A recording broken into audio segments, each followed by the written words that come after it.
अस्सलामुअलैकुम, सुबह खैर। कैसे हैं आप सब लोग? ठीक ठाक हैं और अपनी लाइफ एंजॉय कर रहे होंगे जी। वीकेंड का पहला दिन है।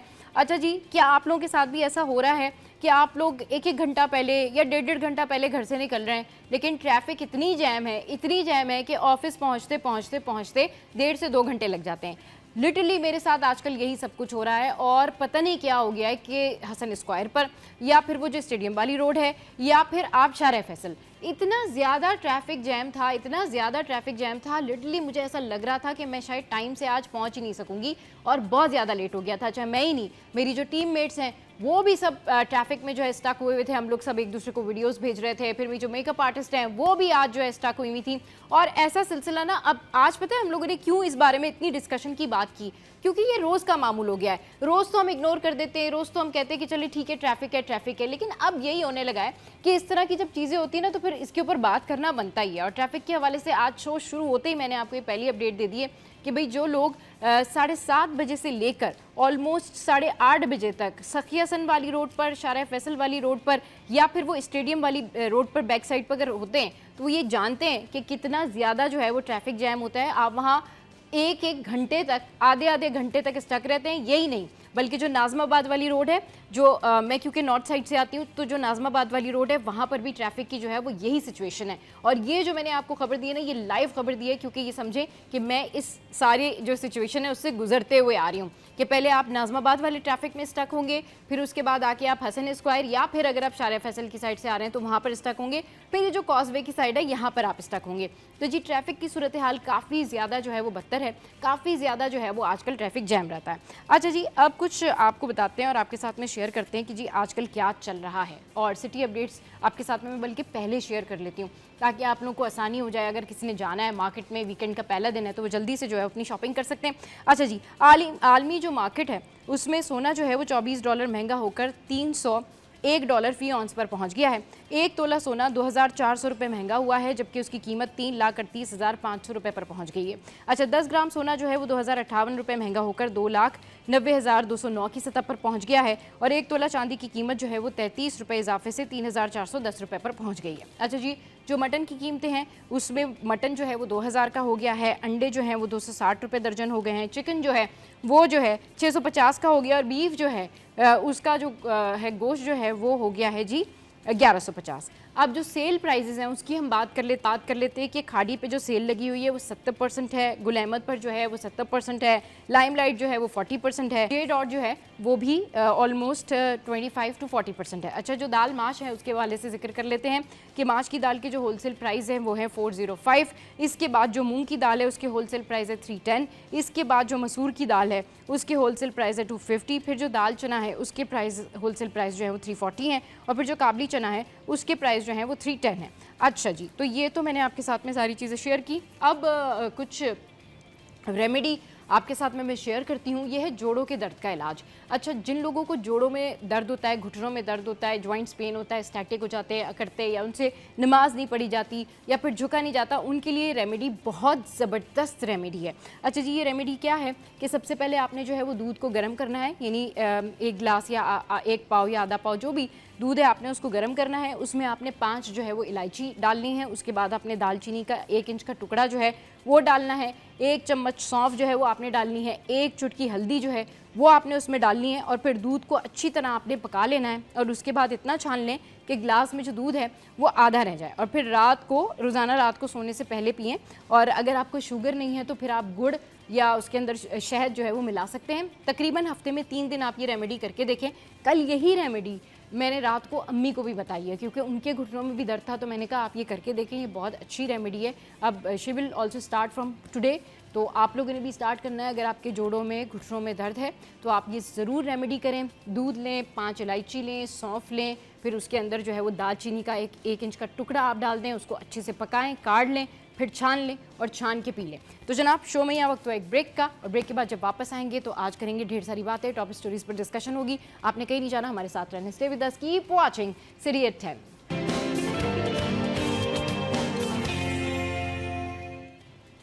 Welcome back. सो जनाब, थोड़ी सी बात कर लेते हैं कि पड़ोसी मुल्क भारत में और हमारे मुल्क में जिस तरह का जश्न का समा है, वहीं पर पड़ोसी मुल्क भारत में जो है वो सोग की फ़िज़ा बरकरार है। अच्छा जनाब, अभी रिसेंटली जो भारत से इतलात आ रही हैं और जिस तरह की खबरें आ रही हैं, जैसे ही हमारे पीएसएल की जो इवेंट था, जैसे ही इफ्तिताह था उसका, जब दोबारा हुआ और हमने देखा कि क्या ज़बरदस्त जज्बाती मनाजिर थे और वो मनाजिर देखकर पूरा पाकिस्तान ही झूम रहा था। इनफैक्ट मैंने भी अपने इंस्टाग्राम पर जो है वो तमाम तर क्लिप्स जो है वो शेयर किए और बहुत सारे लोगों ने उसको बहुत ज़्यादा अप्रिशिएट किया। हर पाकिस्तानी के लिए वो एक खुशी का दिन था। जिस तरीके से दोबारा से उस तकरीब का आगाज़ हुआ था PSL 10 का, और जिस तरीके से वहाँ पर पाकिस्तान जिंदाबाद के नारे लग रहे थे, वहाँ पर आर्मी चीफ भी मौजूद थे और आवाम जिस तरीके से जवाब दे रही थी नारों का, जिस तरीके से वहाँ पर पाकिस्तान जिंदाबाद के नारे लग रहे थे और PSL के हवाले से जो है खुशी का इजहार किया जा रहा था, वो मोमेंट्स जो हैं वो अनबिलीवेबल हैं।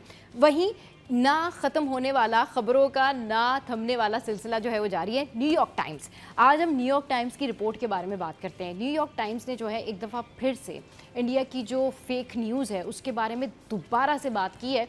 और डे बिफोर यस्टरडे या ऑलमोस्ट कल संडे मॉर्निंग के टाइम तक जो है, जब मैंने वो देखा न्यूयॉर्क टाइम्स का वो आर्टिकल, तो मैं हैरान रह गई कि उसमें इतना ज़्यादा जिक्र किया हुआ था कि इंडिया ने जिस तरीके से इस पूरे माहौल के अंदर फेक खबरें चलाई, तो दैट्स यू नो मतलब अनबिलीवेबल कि कोई इतनी फेक न्यूज़ कैसे चला सकता है।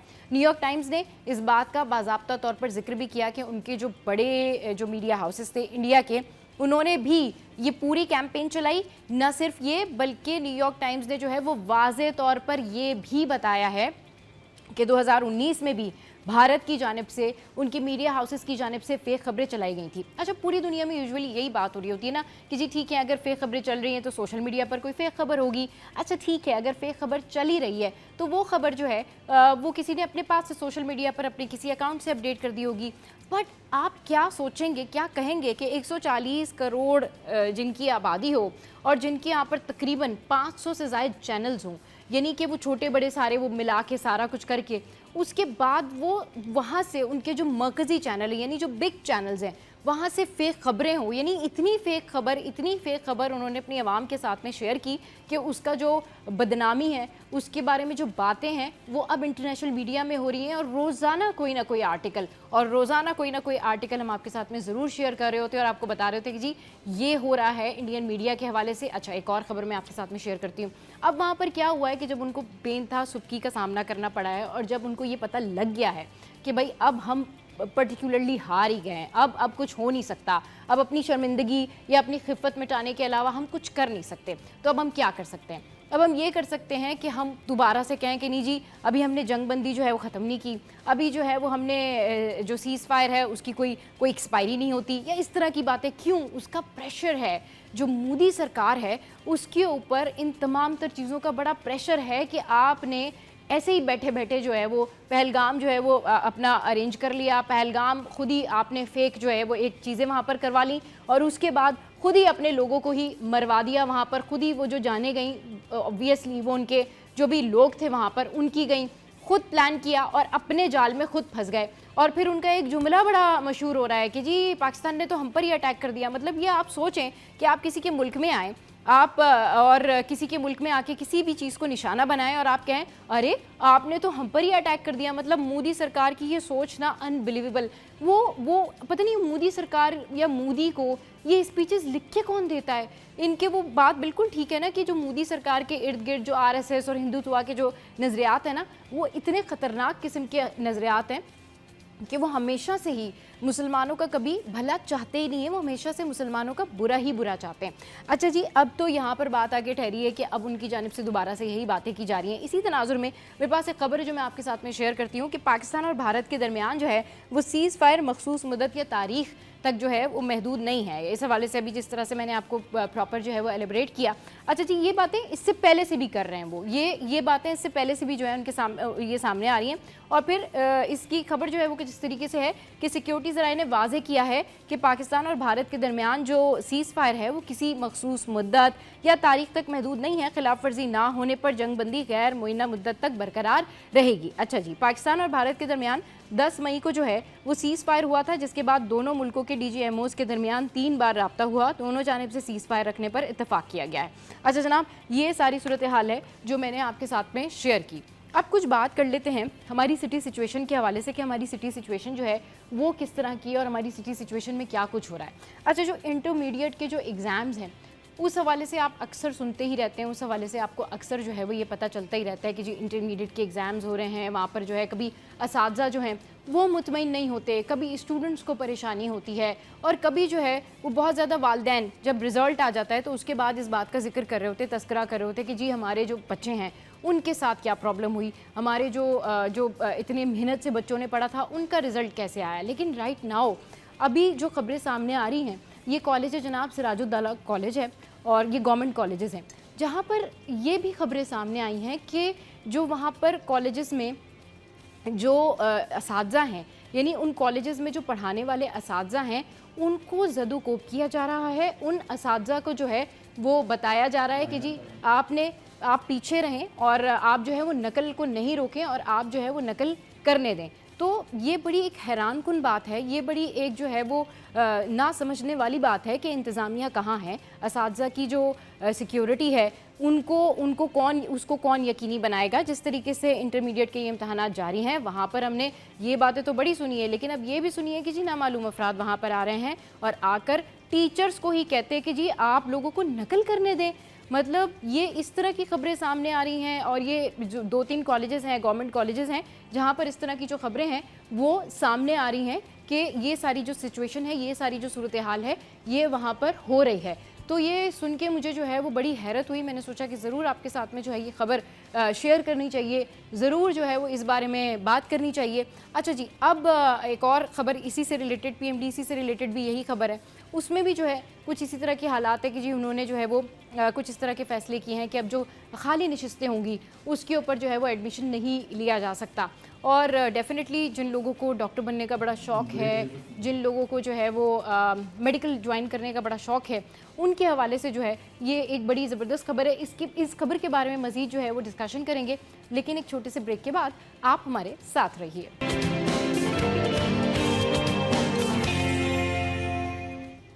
Welcome back. तो जनाब इस वक्त हमारे करस्पॉन्डेंट्स ने हमें ज्वाइन किया है, ब्यूरो चीफ कराची अशरफ भाई ने हमें ज्वाइन किया है, महराज भाई ने हमें ज्वाइन किया है। अस्सलाम वालेकुम, वेलकम टू द शो। कैसे हैं आप लोग, ठीक ठाक हैं? वालेकुम सलाम। अच्छा जनाब, तो वीकेंड का जो पहला दिन होता है ना, उसमें क्या होता है कि सब लोग आते हैं और ये स्ट्रेस भी लेके आ रहे होते हैं कि जी आज जो है वो बहुत काम होगा। तो वाकई ऐसा होता है कि मंडे जो है ना is all about news day और खबरें मंडे को जो है वो सारी आ रही होती हैं। नहीं, हमारा उल्टा है। अच्छा, मंडे पहले दिन होता है क्योंकि 24 घंटे का एक रिलैक्स मिलता है पूरे हफ्ते के बाद। तो उसके बाद फर्स्ट डे होता है तो उसे एनर्जी जो है बिल्कुल टॉप पे होती है। बिल्कुल सही कह रहे हैं, यही जो है ना एग्जैक्टली चीज़ें होती हैं। अच्छा, अभी जो करंट न्यूज़ है वो ये है कि प्राइम मिनिस्टर शहबाज शरीफ जो है उनके हवाले से कहा जा रहा है कि वो कराची आएंगे और जो है वो यहाँ का दौरा करेंगे और फिर वो चाइना पोर्ट भी जाएंगे। पाक बहरिया के जो सरबराह हैं उनसे भी उनकी मुलाकात होगी और दीगर और भी उनकी जो मुलाकातें वो लाइनअप है। कितना अहम दौरा है और क्या क्या मुलाकातें, थोड़ी सी इस बारे में इनसाइड स्टोरी बताइए। अच्छा सब अभी एक टेंटेटिव है कि क्योंकि डॉकयार्ड में जो है नेवी के आके कि वो उनको शाबाशी देने के लिए आ रहे हैं। हाँ। तो ये ऑफिशियल है सिर्फ अभी। और जो बाकी उनके विजिटर थे यानी कि सीएम हाउस आएंगे, ताजरों से मिलेंगे, सनतकारों से मिलेंगे और फिर जो वज़रा हैं सिंध के उनसे मिलेंगे, ये टेंटेटिव है ना अभी। ये मतलब कि ये टेंटेटिव इसलिए रखा हुआ है कि एक नया शेड्यूल अभी हुआ है जो इस्लामाबाद से कंफर्म हुआ है कि हमारे डिप्टी प्राइम मिनिस्टर जो इस्लामाबाद की हमारी टीम जा रही है इस्लामाबाद से टुवर्ड्स चाइना, तो उन्होंने वेलकम करने के लिए किया है कि पाकिस्तान की बड़ी जो जीत है उसकी जीत मनाने के लिए पूरी पाकिस्तान की जो हायर अथॉरिटी उनको वहाँ चाइना बुला रहे हैं। तो अब देखें मे बी पॉसिबल क्या होता है कि हमारे प्राइम मिनिस्टर भी जाएँ। तो एक बहुत बड़ी है कि हमारा सबसे अच्छा दोस्त, हर वक्त सपोर्ट करने वाला, तो वो भी हमारी जीत को मनाने जा रही, पूरी दुनिया देखेगी। हाँ। ये वही वाली बात कि हम जब रिस्पांस करेंगे तो पूरी दुनिया देखेगी, पूरी दुनिया देख भी रही है। एक ये है कि वज़ीर आज़म का जो आज का था शेड्यूल जो मैं बताऊं कि जो हमारे पास आया था, तो उसमें ये था कि यहाँ पे आके जो एक जो विजिट डॉकयार्ड का था वहाँ पे विजिट था, फिर नेवी की जो अहम उनसे उनको शाबाशी देनी थी और ये सारा था। उसके बाद जो है मज़ार कायद भी मतलब अपनी टीम के साथ जो शुक्रिया उनको वहाँ अदा करने वहाँ भी दौरे का था जो टेंटेटिव था ये। और इसके अलावा जो मुख्तलिफ जो मीटिंग्स थी सीएम हाउस में जिसमें आपके बिज़नेस कम्युनिटी उन्होंने जो फुल सपोर्ट की उनको सारा के कोई भी माली मदद उन सब के, जैसे हमने बताया था पूरी पाकिस्तान की बिज़नेस कम्युनिटी खड़ी हो गई थी। फिर उसके साथ साथ यहाँ पे जो तमाम वज़रा हैं सिंध के उनको भी मिलना है और ये सारा। तो ये टेंटेटिव है अभी और अभी तक कंफर्म नहीं हुआ है क्योंकि आपको बताया जैसे चाइना के विजिट का आगे है तो अभी वो वहाँ से इस्लामाबाद से कंफर्म होता है। लेकिन डॉकयार्ड का अभी तक है कि वो आएंगे, क्योंकि वहाँ पूरी तैयारी हुई भी है। तो वो एक ऑफिशियल हमारा जो पीटीवी है वहाँ से लाइव कट होगा। हमारी टीम भी रेडी थी, जैसे कि हम सुबह से तो सीएम हाउस पे हमारी टीम खड़ी हुई थी, क्योंकि शेड्यूल चेंज हो जाता है ना। मे भी पॉसिबल हमें ये था कि वो सीएम हाउस ना आ जाए, कि वहीं से मिल के निकलें, तो इसलिए हमारी टीम वहाँ पे पहुँची हुई। सुबह से यहाँ भी एक्टिविटी ऑफिस में चल रही थी। तो एक ये है कि हमारे वज़ीर आज़म भी सबको बैकअप करने आ रहे हैं और हर जगह कर रहे हैं। अभी जैसे कि हमारा बड़ा जो हुआ है कि फ़ौज को सपोर्ट करने के लिए पूरे पाकिस्तान से आप देख रहे हैं कि रैलियाँ निकली हैं, बिजनेस कम्युनिटी निकली है, फेडरेशन हाउस ने रिस्पांस दिया है, कराची चैम्बर ने रिस्पांस किया है, छोटे ताजुरों ने रिस्पांस किया। तो ये दुनिया देख रही है कि कितना बड़ा सपोर्ट था आवाम का, बिजनेस कम्युनिटी का, ताजुरों का। तो वो हमारा कंटिन्यूएशन होना चाहिए। मेरे हिसाब से 2 हफ्ते क्या पूरे महीने होना चाहिए, पूरा महीना होना चाहिए। महराज भाई, ऑब्वियसली जो हमारी सिटी सिचुएशन है उसके ऊपर हमारे महराज भाई जो हैं उनकी गहरी नज़र होती है, क्या हो रहा है क्या नहीं हो रहा। लेकिन ओवरऑल महराज भाई जिस तरीके से कहते हैं ना कि हमारे शहर में तो बस इसका आवा ही बिगड़ा, मतलब हर किसी की अपनी मर्जी है, कहीं से भी बाइक ले जाएंगे, कहीं से भी गाड़ी जा रही है, ट्रैफिक की कोई सूरत हाल नहीं है, जिसने जल्दी पहुँचना है। अभी जब मैं ट्रैफिक में स्टक थी तो वहाँ पर मैंने देखा जो 2-3 बाइकर्स थे, उन्होंने बड़े मज़े से अपनी बाइकें जो हैं वो फुटपाथ के ऊपर लगाई और वो वहाँ से चलते हुए जा रहे थे वो भाई। और मेरे ख्याल में हम वहीं खड़े रह गए होंगे और वो पहुँच भी गए होंगे जहाँ उन्हें पहुँचना होगा, तो वो फ़ौरन से धूम मचाले बनते हैं और वो अपनी डेस्टिनेशन पर पहुँच जाते हैं। तो जिस तरह से किसी चीज़ का कोई रूल नहीं है, कोई कुछ पता ही नहीं है कि क्या चल रहा है क्या नहीं चल रहा, यही हाल तालीमी जो है ना मामलात का भी है। अभी जो रिसेंट रिपोर्ट है, नहीं करंट जो न्यूज़ है, उसमें ये खबर है कि जी जो तालीमी इदारे हैं, जो कुछ तालीमी इदारे गवर्नमेंट के जो कुछ कॉलेजेस हैं, वहाँ पर इस तरह की सिचुएशन है। मैंने फर्स्ट टाइम ऐसा सुना है कि वहाँ पर नामालूम अफराद जो है वो अंदर गए और उन्होंने टीचर्स को जो है वो ज़दोकोब किया, उनको थ्रेटन किया। उसके बाद जो है उन्होंने कहा कि जी आप जो स्टूडेंट्स हैं उनको नकल करने दें। मतलब ये हालात हैं। तो इसके ऊपर आप क्या कहना चाहेंगे, क्योंकि अभी हमारे जो करस्पॉन्डेंट है ज़ुबैर, जब वो हमें ज्वाइन करेंगे तो मज़ीद अपडेट्स उनसे भी लेंगे कि क्या अभी करंट सिचुएशन है। बट आप देखें कि ये सिचुएशन है हमारे शहर में, और फिर उसके बाद जो हम जिन मुस्तकबिल के मेमारों का जिक्र करते हैं वो किधर जाएंगे। देखिए, सबसे पहला मामला इसमें आता है कानून की बालादस्ती का।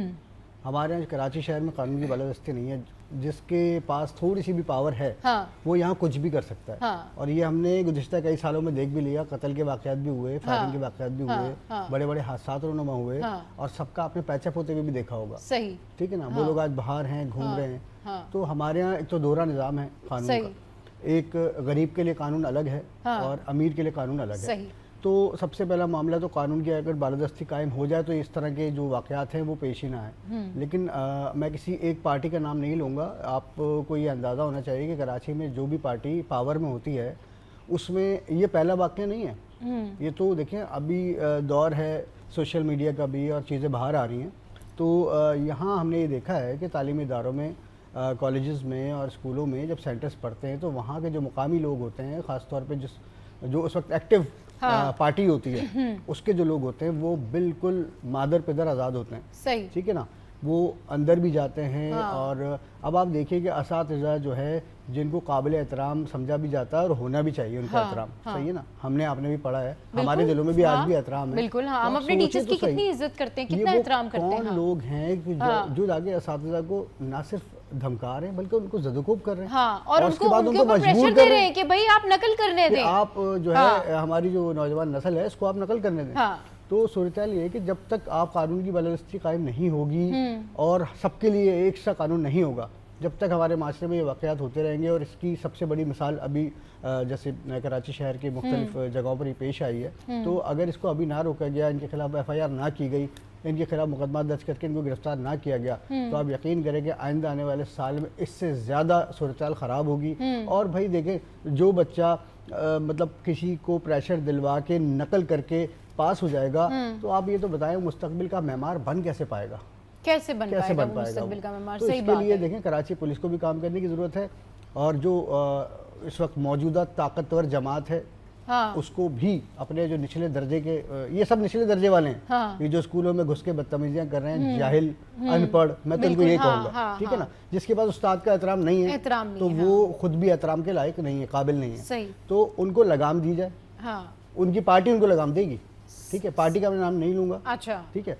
उनको ताकत मिली है तो आज उनकी ये जरूरत हुई है। इनको ताकत नहीं मिलती तो वो चूहों की तरह बिलों में बैठे रहते। सीधी सी बात है। सही, ठीक है। पुलिस FIR करे, उनको गिरफ्तार करे, उन पे पर्चा करे, अदालत में उनको पेश किया जाए ताकि उनको पता तो चले कि हमने किया क्या है। मतलब इस चीज को तो वो सीरियस लेते ही नहीं है कि हमने किसी को नकल करा दी। कि आप कराची जैसे बड़े शहर में मौजूद हैं, वहाँ पर किसी भी कॉलेज में कोई भी नामालूम अफराद घुसते हैं, वो टीचर को ज़दोकोप करते हैं, थ्रेटन करते हैं, और उसके बाद वो ये कहते हैं जी जो वहाँ पे लोग बैठे हुए, जो स्टूडेंट्स बैठे हुए, जो नकल है उसको ना रोका जाए। अशरफ भाई, ये तो लम्हा फिक्रिया है। मतलब हम एक डेवलप्ड सिटी में रहते हैं और हम उस दौर में हैं जब टेक्नोलॉजी बहुत ज़्यादा आगे बढ़ गई है।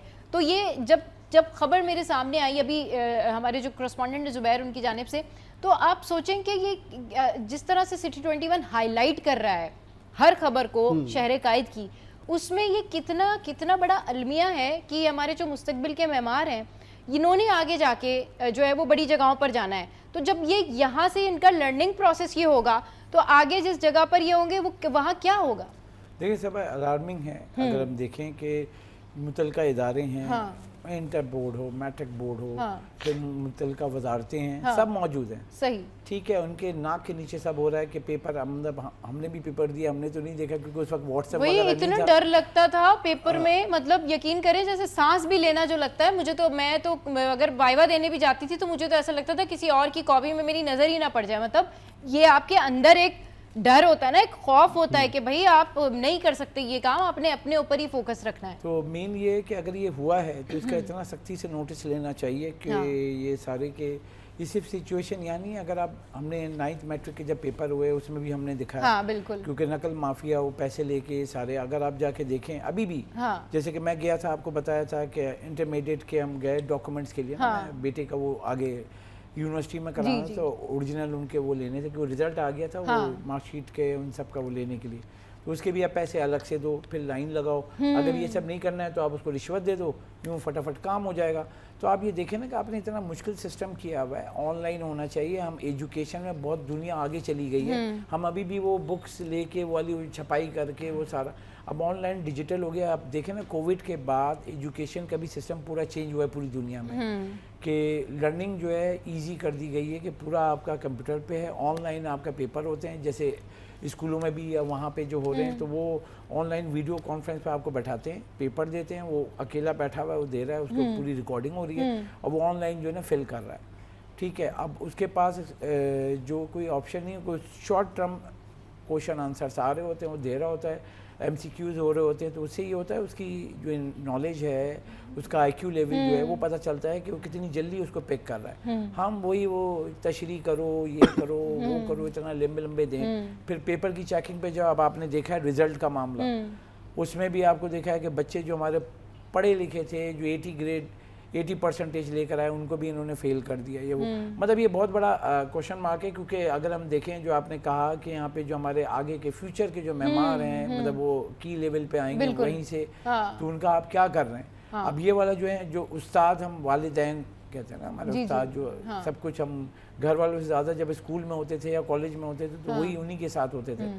अब उनके साथ अगर ऐसा हो रहा है तो इस पर तो सख्त से सख्त कार्रवाई होनी चाहिए। और स्टूडेंट्स जिसके सामने, वो स्टूडेंट जिन स्टूडेंट्स के सामने जो है वो टीचर को कहा जा रहा है कि जी आप साइड पे बैठें या नकल को ना रोकें, तो आप देखिए कि उनके जहन में क्या इमेज बन रही होगी टीचर की, और टीचर को अपने तौर पर कितनी ज़्यादा शर्मिंदगी हो रही होगी, बिल्कुल, बिल्कुल। या वो अपने तौर पर क्या कुछ सोच रहे होंगे कि भाई हमारे साथ क्या हो रहा है। और ये इंटरमीडिएट के मामला आते हैं, ये कोई मामूली जो है वो बातें नहीं है। अच्छा, एक और ख़बर जो है वो अब मैंने कहा मैं आप लोगों के साथ में जो है वो शेयर करूँ। अब ये सुनने में आ रहा है कि भाई जो गैस है और दीगर जो चीज़ें हैं, यानी यूटिलिटी है, ठीक है, बिजली है, इनके जो प्राइसेस वगैरह हैं वो बढ़ा दिए जाएंगे। तो इस हवाले से थोड़ा सा बताएं कि किस हद तक जो है वो सदाकत है इन खबरों में। वैसे तो सदाकत ही होगी क्योंकि प्राइस बढ़ने की बातों में सिर्फ सदाकत ही होती है और इसके अलावा और कुछ हो नहीं सकता। देखें आप, अगर हमें सबा देखना होगा कि हुकूमत की अर्निंग यानी आमदनी, जब बजट बनाते हैं तो आपके खराजात होते हैं और आमदनी होती है। इस दफ़ा जो अगले माली साल का बजट है उसमें बहुत बड़ा अमाउंट इंक्रीज़ हो रहा है, क्योंकि खराजात, क्योंकि आपकी कॉस्ट ऑफ लिविंग बढ़ गई है, कॉस्ट ऑफ आपके एक्सपेंस बढ़ गए, तो बजट का जो टोटल आउटले कहलाता है कि कुल हजम बजट का, वफाकी हुकूमत का बोल रहा हूँ, सुबह का इन सब का मिला के, तो 18,000 अरब पे जा रहा है ये। सही। और 18,000 अरब को अगर कवर करना है तो नियर अबाउट आपको 14,000 से 15,000 अरब रुपए आपको आमदनी चाहिए। सही।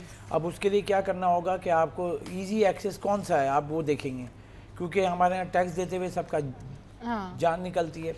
तो आपकी यूटिलिटीज़ हो गई, सही, आपकी पेट्रोलियम मसनूआत हो गई, ठीक है। अब यूटिलिटीज़ में क्या है, बिजली होगी, गैस होगी, आप इस्तेमाल करोगे, जितनी ज़्यादा यूनिट्स होंगे उस पर जो टैक्सेस लगेंगे उससे ज़्यादा रिकवरी होगी। उसी तरीके से पेट्रोल पे अगर आपको बताऊँ, सेल टैक्स 0 है, बड़ी तारीफें लेती है गवर्नमेंट, लेकिन उसके पेट्रोलियम लेवी होता है वो लगाया हुआ है। पहले जो पिछले साल बजट में था वो पहले 60 रुपये था, पिछले साल में 10 रुपये बढ़ा के 70 रुपये तक किया।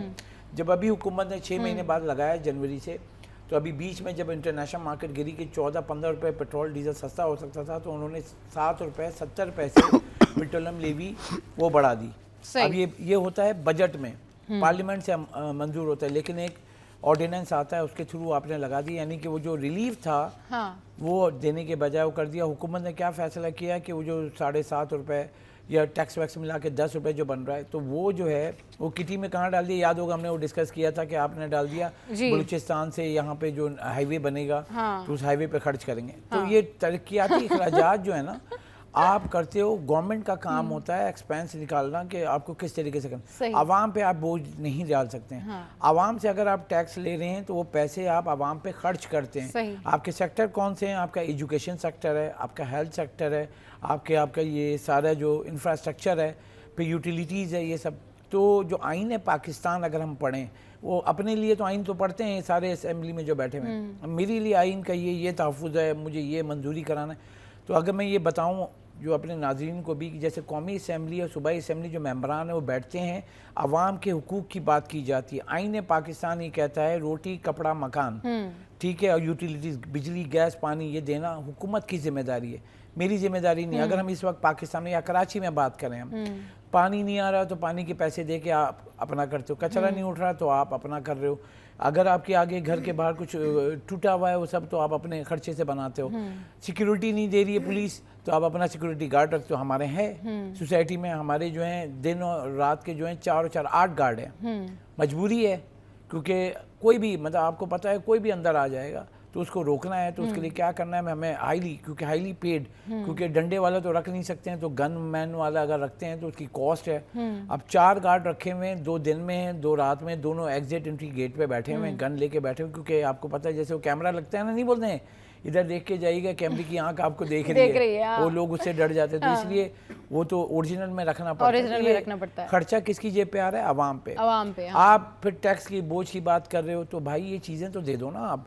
अभी आपको अगर हाईवे बनाना है बलूचिस्तान का तो मेरे ऊपर क्यों डालना है? सही, मेरे ऊपर जो टैक्स ले रहे हो आप तो आप मेरे ऊपर लगाओ भी तो। सही है, बिल्कुल ठीक कह रहे हैं कि हमारे मुल्क में जो टैक्स रिफॉर्म का जो एक सिलसिला है ना उसका अलमिया ही अलग है। बिल्कुल पूरी दुनिया में लोग जब टैक्स पे करते हैं तो उनको हेल्थ में जो है वो फैसिलिटीज़ दी जाती हैं, एजुकेशन में जो है वो रिलीफ दिया जाता है।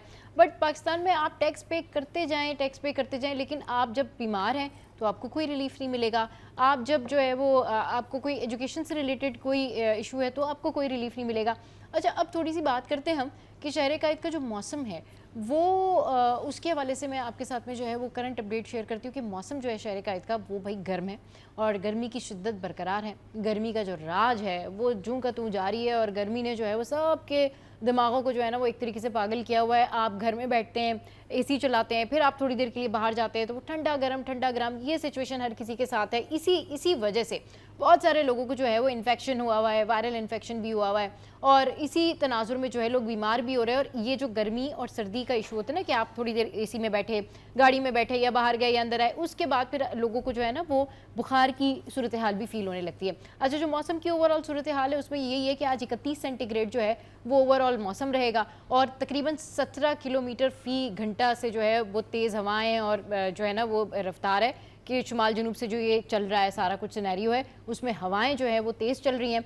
और इसके अलावा जो माहिरीन हैं उन्होंने यही कहा है कि भाई गैर ज़रूरी आप लोगों ने घरों से नहीं निकलना है। और आलूदगी में जो पाकिस्तान का शहर कराची है उसका हो गया जनाब 3रा नंबर। तो ये कमाल है आलूदगी का कह लें, हम लोगों का कह लें या किसी चीज़ का भी कह लें, इसके ऊपर होगी बात। लेकिन एक ब्रेक के बाद वापस आएंगे तो फिर इस पर मज़ीद डिस्कशन करेंगे। आप हमारे साथ रहिए।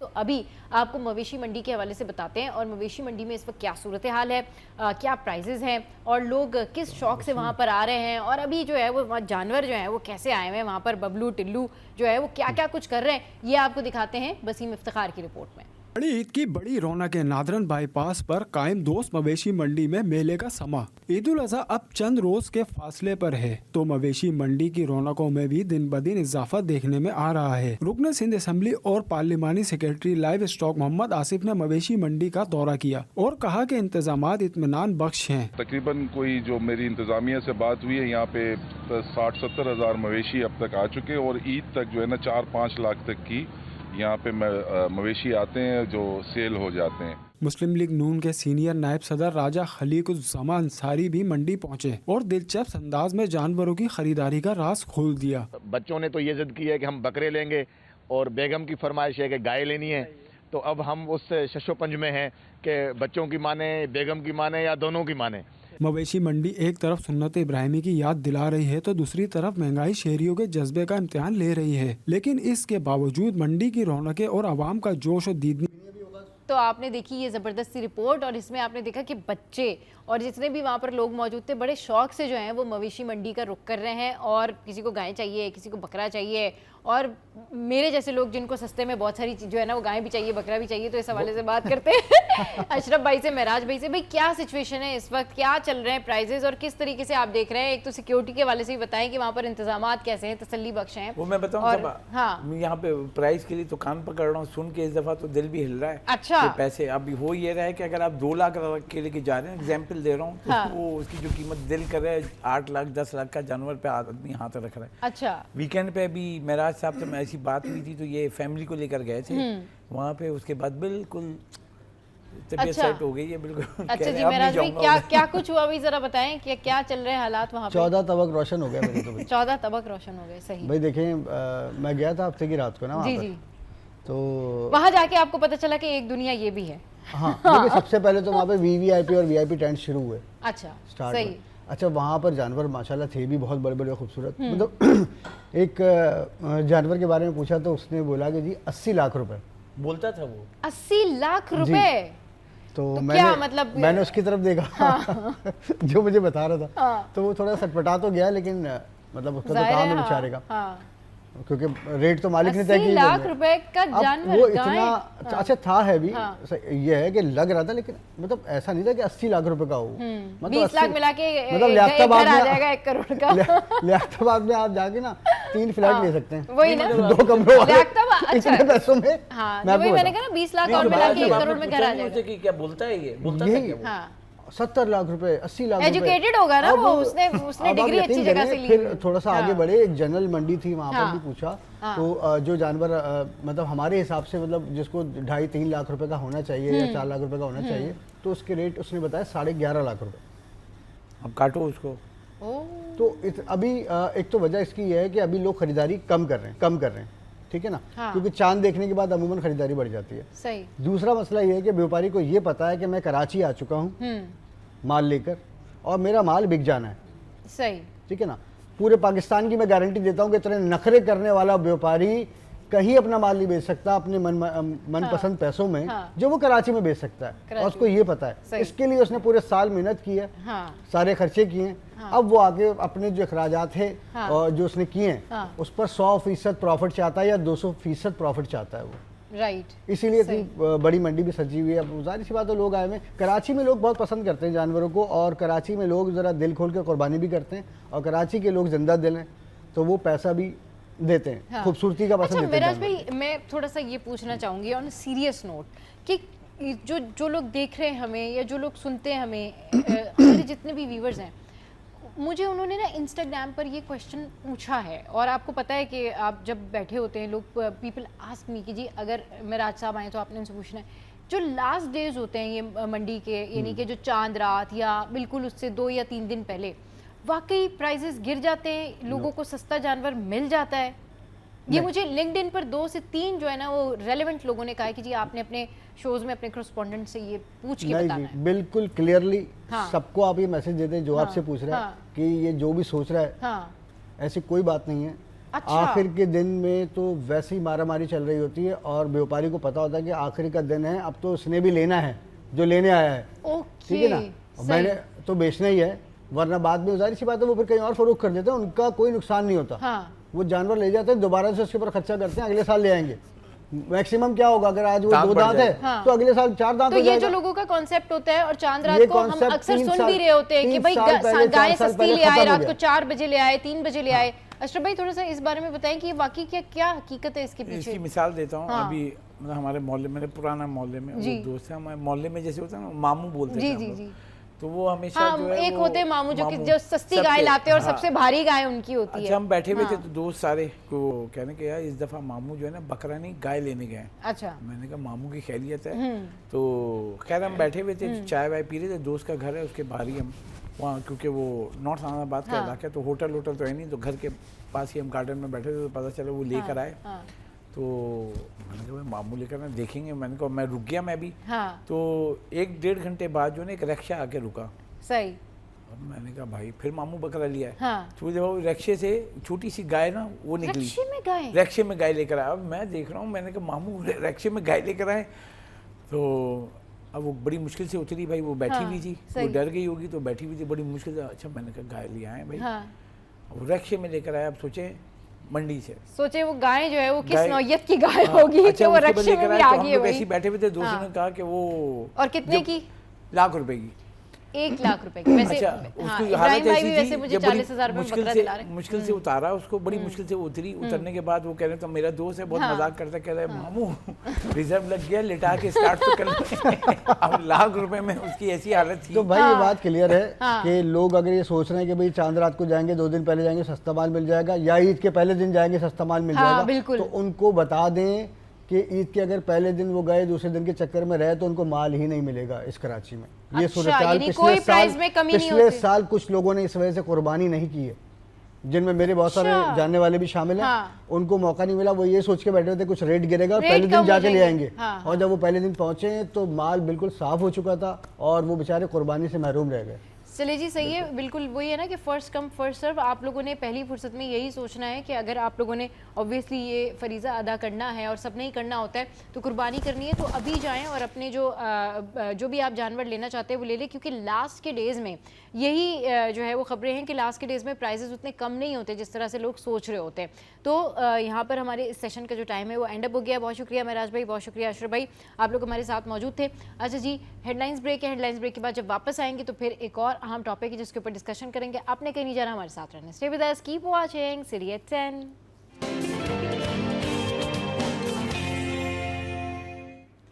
Welcome back. तो अब कुछ बात करते हैं हम मोतिये के हवाले से, कैटरिक के हवाले से। बहुत सारे लोग जो है इसकी कंप्लेन करते हैं और तकरीबन ये बड़ा कॉमन है। ये बहुत सारे लोग इस हवाले से कंप्लेन कर रहे होते हैं कि जी हमें जो है वो कैटरिक का इशू है, हमें आंखों में जो है वो काला पानी आ गया है या हमारी आंखों के आगे अंधेरा छा रहा है। अच्छा, इसकी कई सारी वजूहात भी हो सकती हैं। हर चीज़ जो होती है, मतलब हर जो आप कंप्लेन करते हैं अपनी बॉडी से रिलेटेड या आई की परफॉर्मेंस से रिलेटेड, जो भी कंप्लेन आप करते हैं उसमें डेफिनेटली हमें नहीं पता होता कि एग्जैक्टली इसकी डायग्नोसिस क्या है। क्या वाकई हमें आंखों में मोतिया है, क्या वाकई जो है काला पानी की शिकायत है, क्या वाकई जो है वो जो जाल है या अंधेरा है ये कैटरिक की तरफ लेकर जा रहा है। इस पर बात करने के लिए डॉक्टर उमैर ने हमें ज्वाइन किया है, जो कि पटेल हॉस्पिटल से स्पेशलिस्ट हैं कैटरिक के और इसकी सर्जरी से रिलेटेड। अस्सलाम वालेकुम, वेलकम टू द शो। कैसे हैं सर आप? ठीक ठाक हैं सर? ये बड़ा अहम इशू है और इस हवाले से ना बहुत सारे लोग जिस तरह से कंप्लेन करते हैं कि भाई हमारी आंखों में अंधेरा छा रहा है और हमें ऐसे लगा कि चक्कर से आए और हमें जो है वो दोनों आंखों से नहीं दिखा। कुछ लोग इस तरह से कंप्लेन करते हैं कि जी हमें एक आंख से नज़र नहीं आ रहा था एंड ऑल दैट। तो आप ज़रा बताएं कि ये क्या वाकई मोतिया होता है, वाकई ये कैटरिक की तरफ उसकी अलामात होती हैं या फिर इसकी कोई और भी वजूहात हो सकती हैं?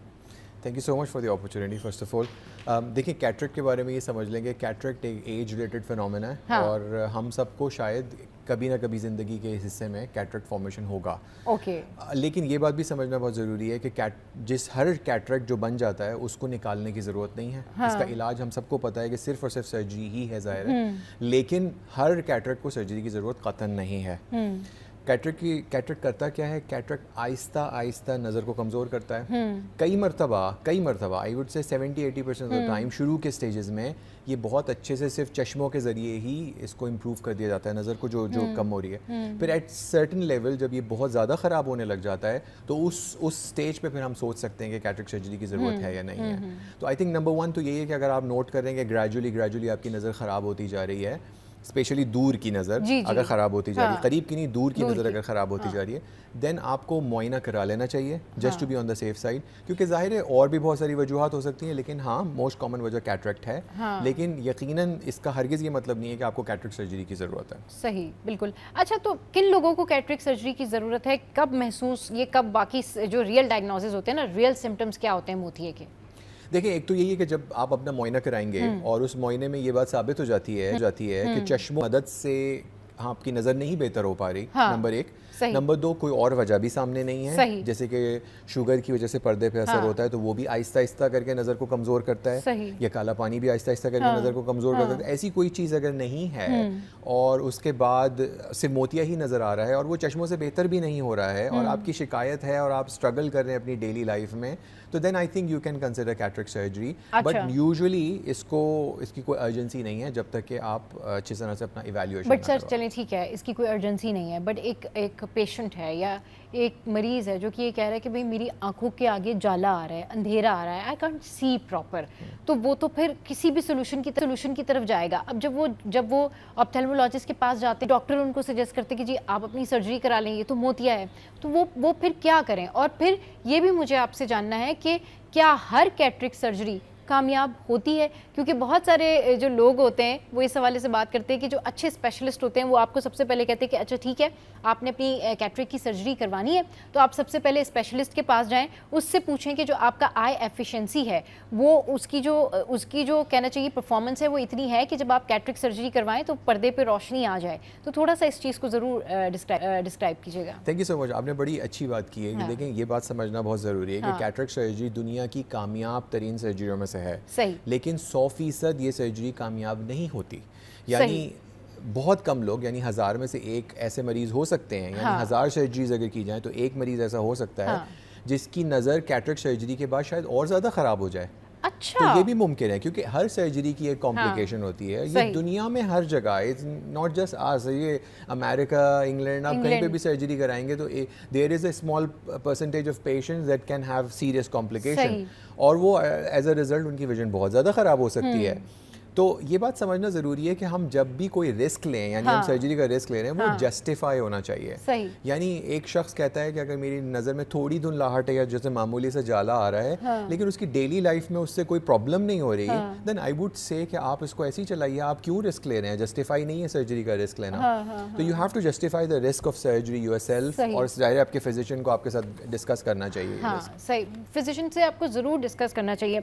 अच्छा, ये बताएं कि क्या ये अगर किसी की वालदा को है, ठीक है, तो क्या उसके औलाद में भी इस तरह की जो है वो हो सकता है, ये जीन्स में भी होती है, या फिर होता है ना कि जी हमारी फैमिली में तो सबको ही जो है वो मोतिया की शिकायत है या हम कैटरेक्ट की सर्जरी सबकी हुई हुई है, इस तरह कुछ है, या पर्सन टू पर्सन वेरी करता है, हर बंदे की अपनी अपनी जो है वो अलग फिजिकल कंडीशन होती है?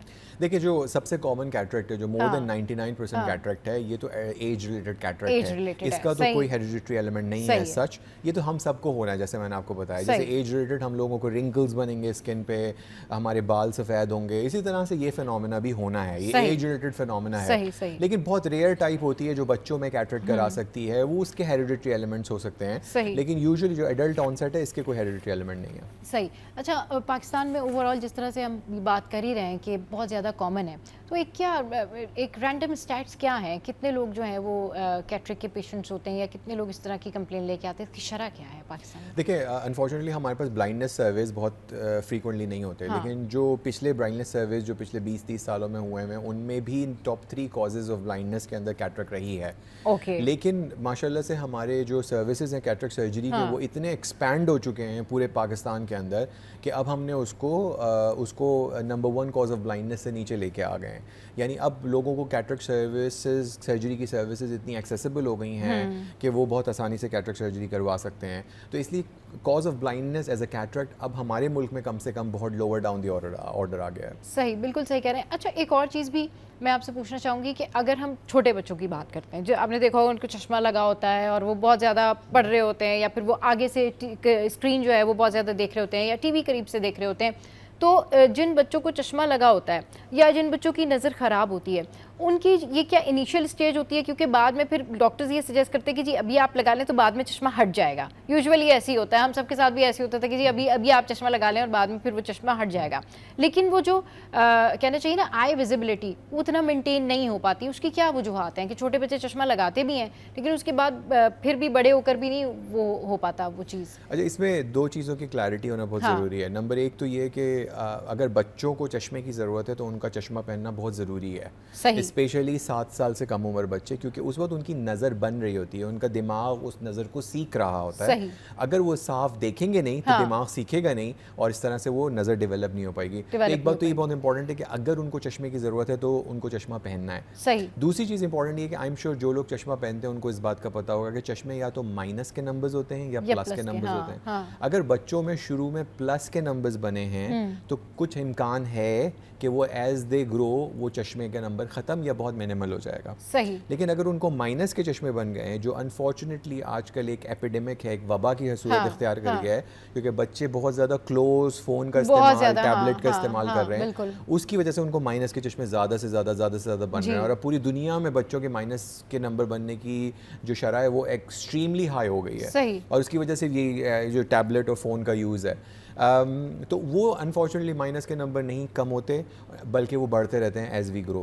तो ये एक डायलेमा है। और इसी तरह से अगर आप आज से कंपेयर करें अगले 10 साल को, तो 10 साल के बाद आपको माइनस के चश्मे पहनने वाले एक्सपोनेंशियली ज़्यादा लोग मिलेंगे जो अभी मिल रहे हैं। तो इस मौके का फ़ायदा होता है। मैं एक छोटी सी एडवाइस पेरेंट्स को ये करना चाहूँगा, देखिए इलेक्ट्रॉनिक्स अब हमारी ज़िंदगी का हिस्सा है और हम इलेक्ट्रॉनिक्स को कम्प्लीटली ख़त्म नहीं कर सकते, लेकिन आप एटलीस्ट बच्चों को ये बात पे करें राज़ी कि वो अपनी जो भी कार्टून या जो भी उनको देखना है वो बड़े टीवी पे थोड़े डिस्टेंस पे देखें, बजाय कि वो आपका फ़ोन और टैबलेट यूज़ करें, जिससे बहुत हाई रिस्क है कि उनको चश्मे के नंबर्स बन जाएंगे माइनस के और बड़े हो जाएंगे, मोटे नंबर बन जाएंगे लेटर ऑन। सही। अच्छा, जो ये मोतिया के जो पेशेंट्स होते हैं या कैटरेक्ट सर्जरी होती है, ज़्यादातर जो है किन लोगों को आप सजेस्ट करते हैं कि नहीं जी ठीक है आप ये फ़ौरी तौर पर करवा लें तो आपकी जो है वो रोशनी बेहतर हो जाएगी, आपको नज़र आने लग जाएगा? और वो कौन से पेशेंट्स होते हैं जो ये कंप्लेन लेकर आते हैं कि जी ठीक है हमें मोतिया की शिकायत है, बकौल उनके, या हमें आंखों के आगे जाला आ रहा है या हमें नहीं नज़र आ रहा, और उनको आप कहते हैं नहीं जी आपने ये सर्जरी नहीं करवानी, this is not for you? ये दोनों है वो ज़रा बताइए। बिल्कुल सही है। देखिए मैं अगेन इस बात पे एम्फेसाइज करूंगा कि मरीज़ को खुद इस बात का अंदाज़ा होना चाहिए कि उसने कैटरेक्ट सर्जरी क्यों करानी है। अगर उसको कैटरेक्ट है, जैसा मैंने बोला कि शायद ही कोई शख्स हो जो 50 साल का और उसको कैटरेक्ट ना हो, तो हर शख्स को कैटरेक्ट है, लेकिन हर शख्स 50 साल के शख्स को कैटरेक्ट सर्जरी की ज़रूरत नहीं है। अच्छा। क्योंकि उसकी नज़र ठीक है। और कई मरतबा अगर आपको कैटरेक्ट है भी तो हो सकता है अगले 20 साल तक भी आपको कैटरेक्ट सर्जरी की ज़रूरत ना हो। तो बट वो जो उसकी आंखों के आगे ब्लडनेस है या वो जो उसको नज़र नहीं आ रहा, वो जो जाला सा बना हुआ है, या वो जो कंप्लेनिंग है कि जो है ना वो इस तरह से मुझे प्रॉब्लम हो रही है आंखों में, वो किस तरह से? तो हम यूजुअली ये करते हैं कि हम एक चश्मे का ट्रायल करके देखते हैं और अगर चश्मे से नज़र हमारी क्लिनिक में इंप्रूव हो जाती है सिग्निफिकेंटली, तो फिर हम पेशेंट को कहते हैं कि आप इसको ट्राई करके देखें चश्मे को, और अगर उसकी डेली लाइफ उस चश्मे की से बेहतर हो जाती है, उसकी विजन बेहतर हो जाती है, तो हम कैटरेक्ट सर्जरी की कोई ज़रूरत ही नहीं है उस मरीज़ को, और it can be delayed till आपके उस चश्मे से मज़ीद नज़र ख़राब होना शुरू हो जाए, फिर आप रीचेक करा सकते हैं और फिर उसके बाद देख सकते हैं। एंड आमतौर से इस बात को समझना बहुत ज़रूरी है कि कैटरेक्ट अगर ग्रो भी करेगा या डेंस भी होगा तो बहुत स्लोली होता है, ये कोई 1 हफ्ते 2 हफ्ते 2 महीने 3 महीने की कहानी नहीं है। चले जी, ये अभी जिस तरीके से हमें डॉक्टर साहब ने बताया कि जो कैटरेक्ट है अगर ये ग्रो करता है तो बहुत स्लोली ग्रो करता है, लेकिन जिनके आँखों को मुकम्मल तौर पर या आधा हिस्सा इससे मुतासर होता है वो लोग क्या करें, इस पर बात करेंगे एक छोटे से ब्रेक के बाद। आपने कहीं नहीं जाना, हमारे साथ रहना है।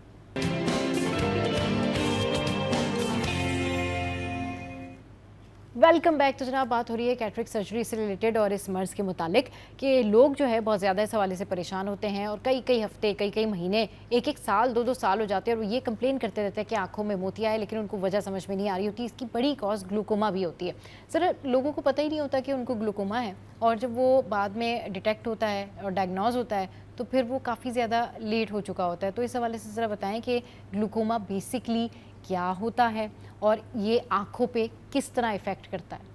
देखिए ग्लोकोमा अनफॉर्चुनेटली पाकिस्तान की लीडिंग कॉज ऑफ ब्लाइंडनेस है, यानी पाकिस्तान में बहुत सारे जो ब्लाइंडनेस की वजह है वो ग्लोकोमा है। हाँ। ग्लोकोमा नस की बीमारी है, हाँ। और इसमें आमतौर से आँख का जो प्रेशर है वो उस नस की बर्दाश्त से ज़्यादा होता है और वो नस को आहिस्ता आहिस्ता करके डैमेज करता रहता है। सबसे इम्पॉर्टेंट बात यह है कि याद रखिए कि ग्लोकोमा का कोई सिम्टम नहीं है, यानी मरीज़ को खुद नहीं पता चलता कि उसको ग्लोकोमा है जब तक कि उसकी 99% नर्व ख़त्म हो जाती है और फिर उसको उसकी नर्व एकदम से विजन गिरती है, और उसके बाद अनफॉर्चुनेटली एट दैट पॉइंट, जिसको हम इंग्लिश में कहते हैं कि वीव मिस द बोट, और अब हम कुछ नहीं कर सकते उसके बाद। नहीं कर सकते। तो सबसे इम्पॉर्टेंट एम्फेसिस ये है कि आप सबको ये बात समझनी चाहिए कि देखें ग्लोकोमा का कोई सिम्टम नहीं है, और ग्लोकोमा किसी को भी हो सकता है, और आप जब तक कि अपने आप को रेगुलरली आई चेकअप नहीं कराएंगे तो आपको पता ही नहीं चलेगा कि आपको ग्लोकोमा है।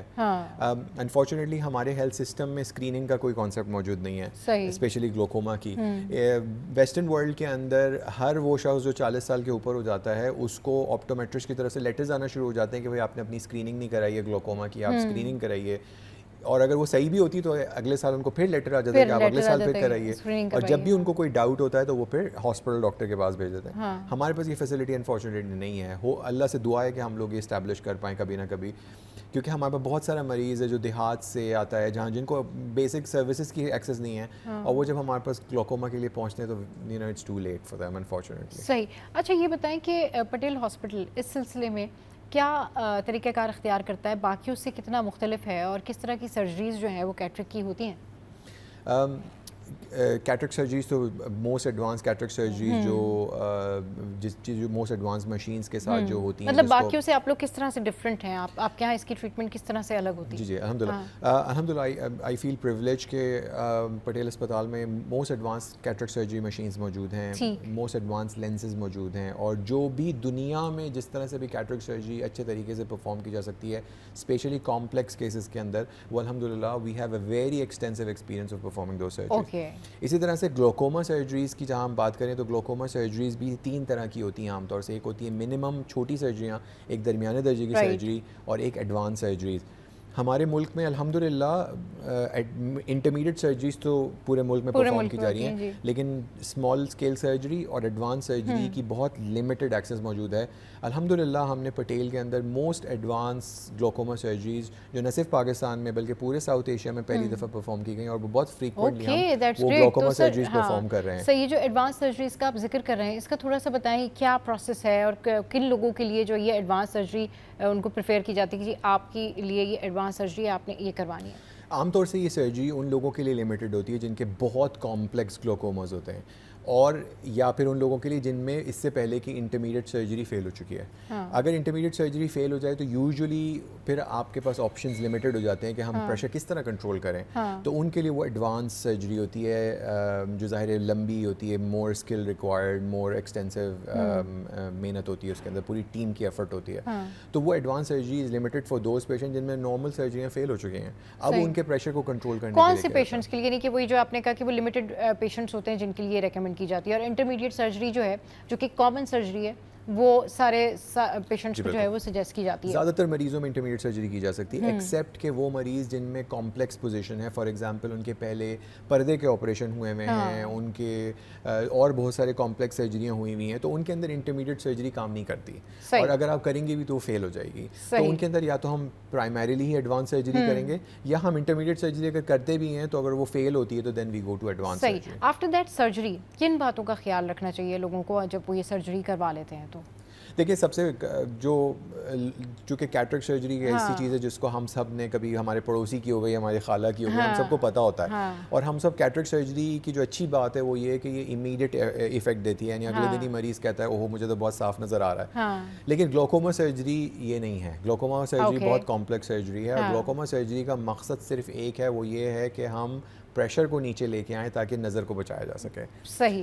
इस दौरान नज़र में इम्प्रूवमेंट बिल्कुल भी नहीं आती, क्योंकि नज़र को इम्प्रूव करने के लिए तो वो सर्जरी तो टाइम लगेगा, नज़र को तो बचाने के लिए सर्जरी की गई है। तो एक बहुत बड़ा मिसकॉन्सेप्शन ये है ग्लोकोमा सर्जरी के साथ कि वो पेशेंट जो अनफॉर्चुनेटली 99% नर्व डैमेज के साथ अब आए हैं, वो ये समझते हैं कि ग्लोकोमा सर्जरी उनकी जो वो 1% जो नज़र रह गई होती है ना, उसको ही बचाने के लिए वो सर्जरी की जा रही होती है। तभी बहुत सारे लोग जो हैं इस बारे में बात करते हैं कि जी हमने जो है वो कैटरेक्ट की सर्जरी करवाई लेकिन हमारी आंखों पर तो कोई असर नहीं पड़ा, और बहुत सारे लोग कहते हैं अरे हम तो ऑपरेट करवा के आए, अगले दिन से हमें नजर आना शुरू हो गया।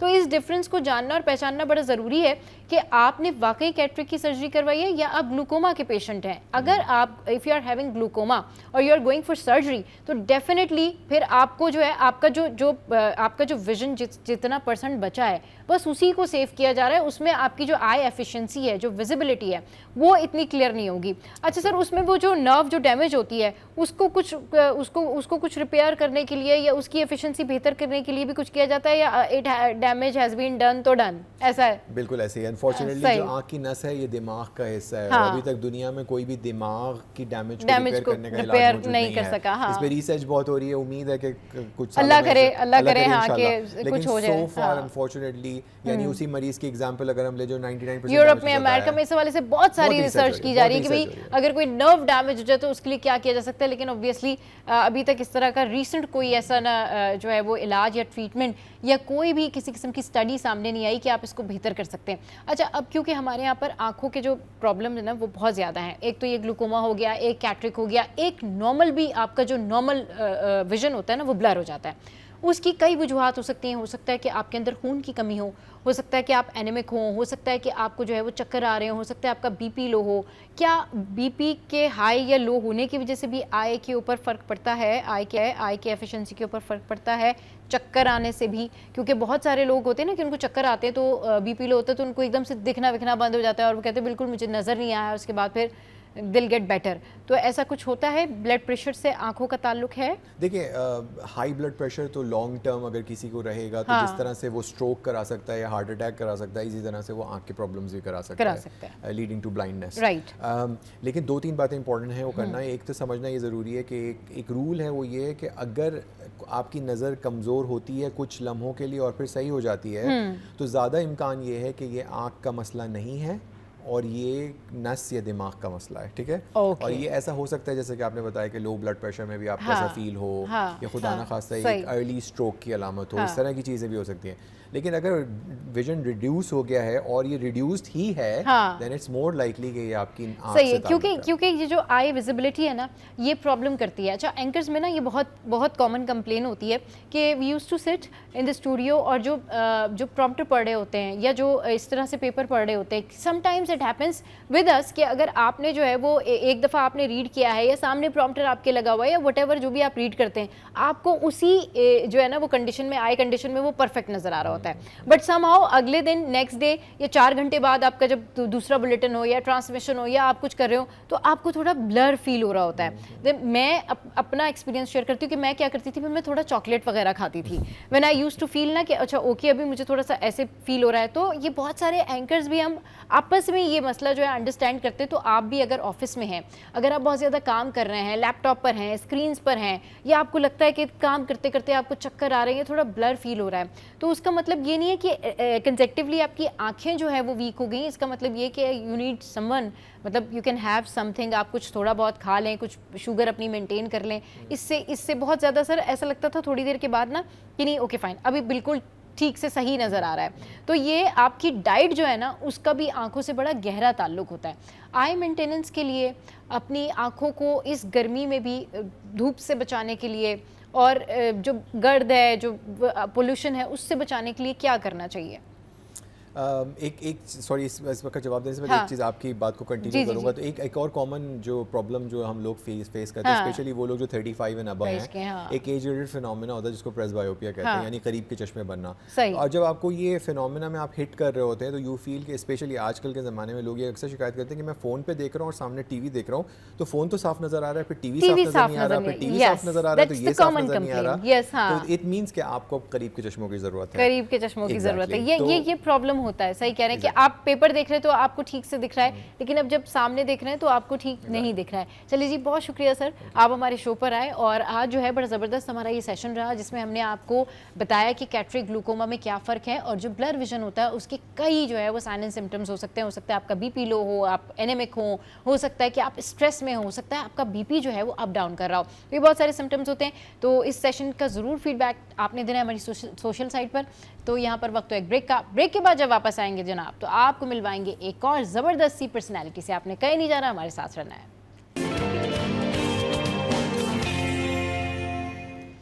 Welcome back. तो कुछ बात करते हैं हमारे मुल्क में ऐसे लोगों की जो कि हमारे मुल्क का असासा हैं। ये वो लोग हैं जो कि न सिर्फ मुल्क में बल्कि मुल्क से बाहर भी हमारे मुल्क का नाम रोशन करते हैं और इनको बहुत ज़्यादा अप्रिशिएट किया जाता है। और जब ऐसे लोगों को अप्रिसिएशन मिलती है तो वो पाकिस्तान के लिए जो है एक बड़ी फ़ख्र की बात होती है, पाकिस्तानियों के लिए जो है बड़े फ़ख्र की बात होती है। तो जनाब ये बाकमाल लोग हैं और पाकिस्तान के मशहूर मेडिलियन पोर्ट्रेट आर्टिस्ट जो हैं खलील नजमी साहब इस वक्त हमारे स्टूडियोज़ में मौजूद हैं। उनको वेलकम करते हैं। अस्सलाम वालेकुम सर, कैसे हैं आप? ठीक ठाक हैं? अल्हम्दुलिल्लाह।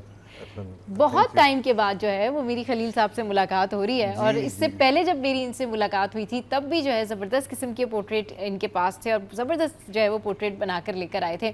सर इतना क्रिएटिव काम करते हैं, आपके काम के बारे में बात करने से पहले बहुत ज़्यादा जो है मैं आपको अप्रिशिएट करना चाहूँगी जिस तरीके से आप इतना अच्छा काम करते हैं और डेप्थ अगर आप जब इनके पोर्ट्रेट देखेंगे ना तो आपको लगेगा कि वाकई बड़ी मेहनत लगी हुई है और बड़ा विजन लगा हुआ है।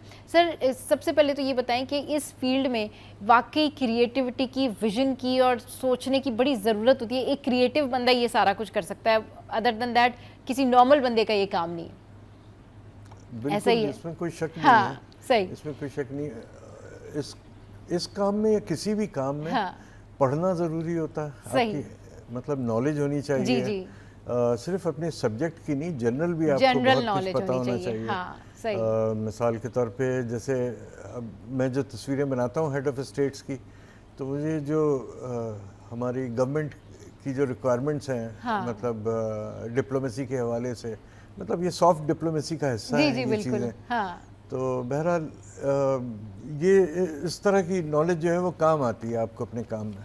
सही, यानी कि आप सर का कहने का मतलब ये है कि आप किसी भी काम में आपको जो है वो क्रिएटिविटी की ज़रूरत होती है और किसी भी काम में जब आप कोई काम कर रहे होते हो तो आपको पढ़ाई की ज़रूरत होती है और एस्थेटिक सेंस और जर्नल नॉलेज जो है, यानी आपका जो जर्नल एक्सपोजर है ना वो बहुत ज़्यादा होना चाहिए, तभी आप हर काम में जो है वो आगे बढ़ते हैं। अच्छा सर, ये जो हेड ऑफ स्टेट्स आप देख सकते हैं, ये मेरे बराबर में भी आप ये पिक्चर देख सकते हैं, ये पोर्ट्रेट देख सकते हैं, तो ये जो है ये जब आप बनाते हैं तो ये आपको ख्याल, ये आइडिया आपको कैसे आया कि चलिए जी ठीक है मैं इस तरह से जो है वो पोर्ट्रेट बनाता हूँ इन लोगों के?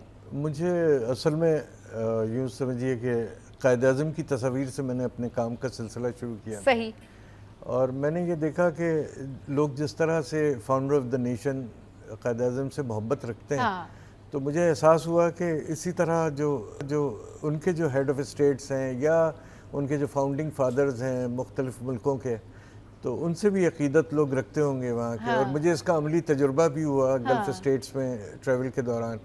तो मैंने फिर उनके हेड ऑफ स्टेट्स की और उनके फाउंडिंग फादर्स की तस्वीर जो हैं वो बनानी शुरू की। सही, तो अल्लाह का शुक्र है कि मुझे काफ़ी अच्छी पजीराई मिली, हुकूमती सतह पे भी। सही, और उससे मुझे हौसला हुआ और फिर मैंने एक थीम पे मैंने काम शुरू किया, सही, to promote friendship through art.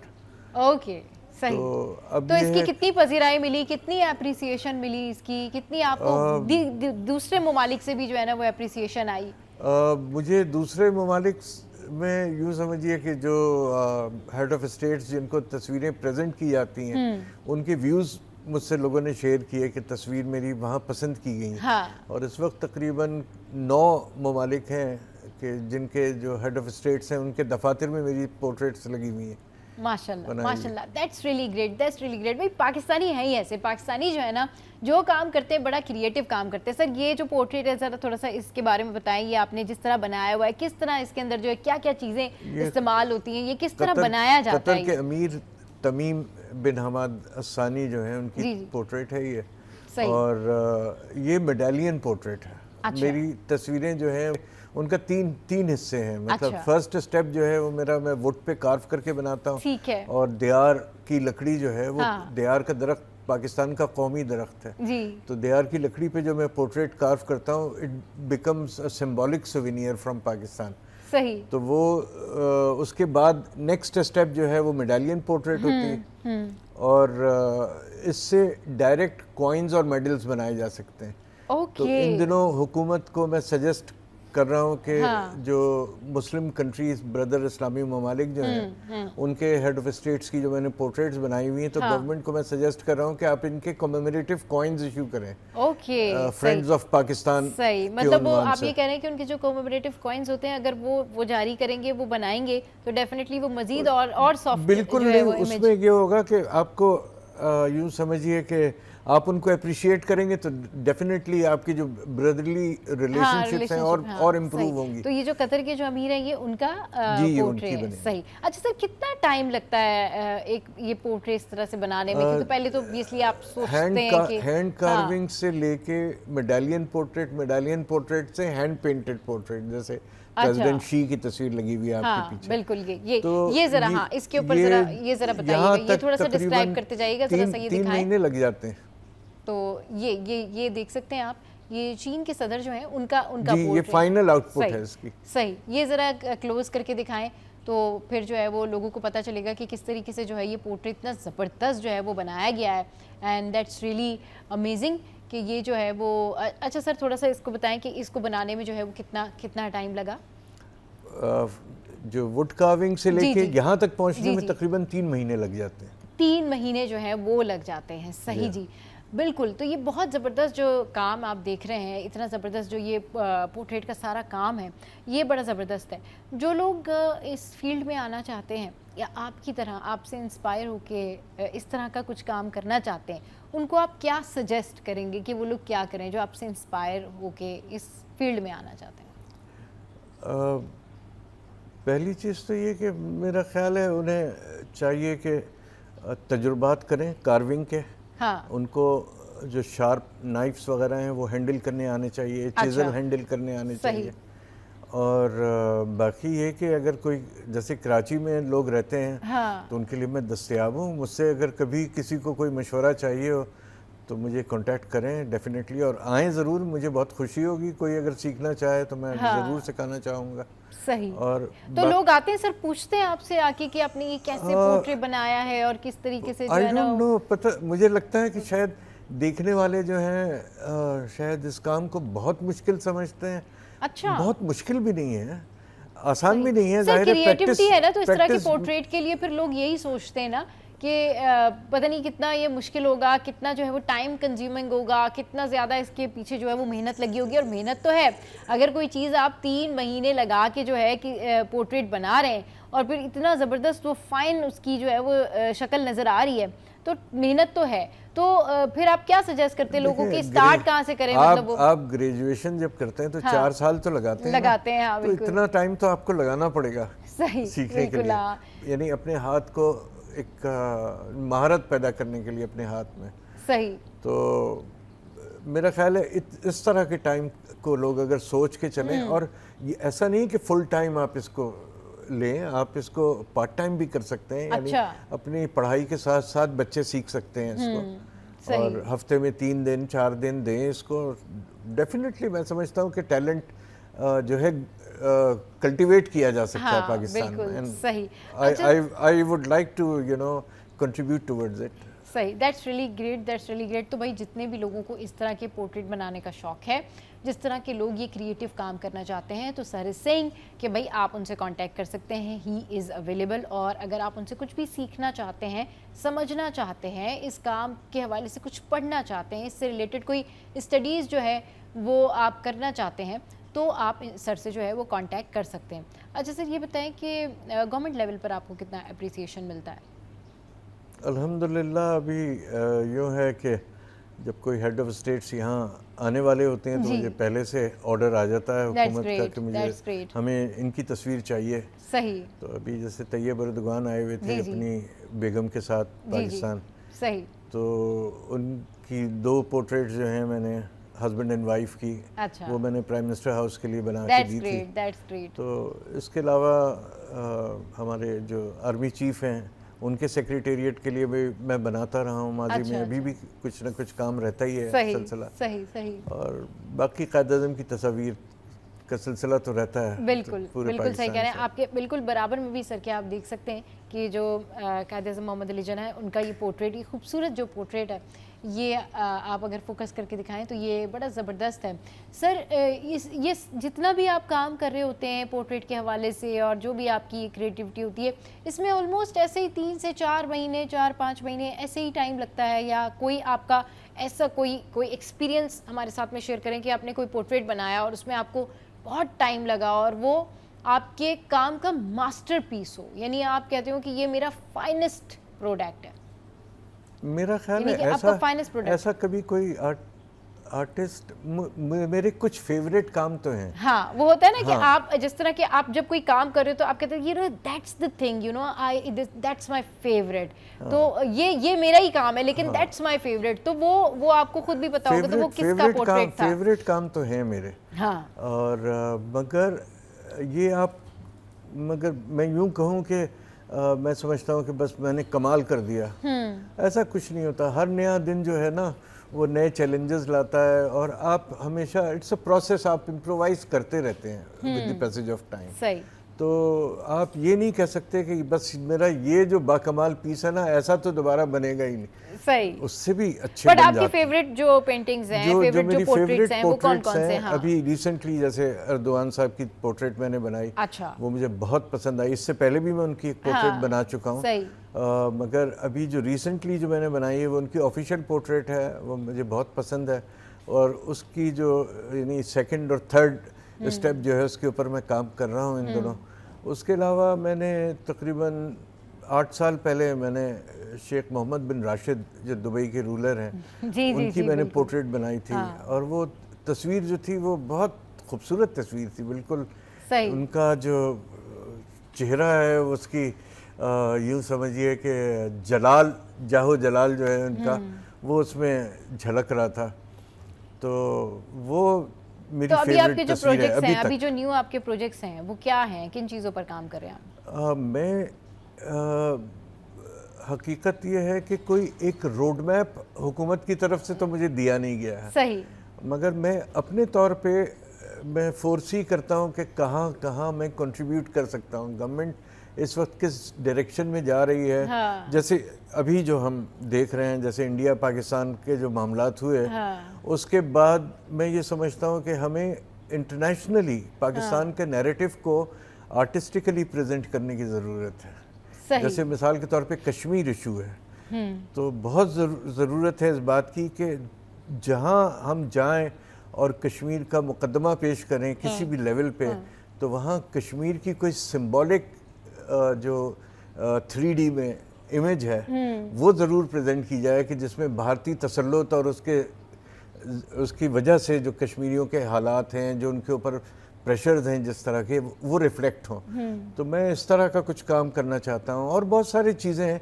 फिर सबसे बड़ी बात यह है कि इंटरनेशनल कम्युनिटी में इस वक्त देखा जाए तो पाकिस्तान को अपना कंट्री ब्रांडिंग की ज़रूरत है। पाकिस्तान को अपने आप को अच्छे से प्रेजेंट करने की ज़रूरत है। हमारे जो भी स्ट्रेंथ्स हैं, जो अल्लाह ताला की अता की हुई नेमतें हैं पाकिस्तान को, तो उनको हाईलाइट करना चाहिए हमें। और जैसे टूरिज़्म को प्रमोट करना चाहिए। इसी तरह से पाकिस्तान के बहुत मेहनती अवाम हैं जो हमारे एक्सपर्ट्स जो हैं, जो यहाँ से पाकिस्तान से बाहर जाके और हमारे वैल्यूबल फॉरेन एक्सचेंज अर्न करके भेजते हैं पाकिस्तान। तो ये हमारी अफरादी क़ुव्वत जो है, ये हमारी बहुत बड़ी ताकत है within the country and outside Pakistan as well. तो हमें मतलब बहुत सारी चीज़ें हैं जो हम दिखा सकते हैं। हमारे 4 मौसम हैं। बिल्कुल सही कह रहे हैं कि हमारे मुल्क में बहुत कुछ है जो कि हम पोर्ट्रेट के थ्रू, पेंटिंग्स के थ्रू जो है वो प्रेजेंट कर सकते हैं। बहुत शुक्रिया सर, आप हमारे शो पर आए और आज आपने देखा कि किस तरीके से जो है हमारे मुल्क के ये बाकमाल लोग, ये प्रोमिनेंट पर्सनैलिटीज़ जो हैं हमारे मुल्क के लिए कितना अच्छा काम कर रहे हैं और पूरी दुनिया से जो है इनको अप्रिसिएशन आ रही होती है, तो सर जो है ना वो फ़ख्र से बुलंद हो जाता है। अच्छा जी, शो का टाइम एंड अप हो गया। आज का शो आपको कैसा लगा, इसका फीडबैक आपने ज़रूर देना है हमारी सोशल साइट पर। और ऐसे ही हंसते रहिए, मुस्कुराते रहिए और देखते रहिए City at 10।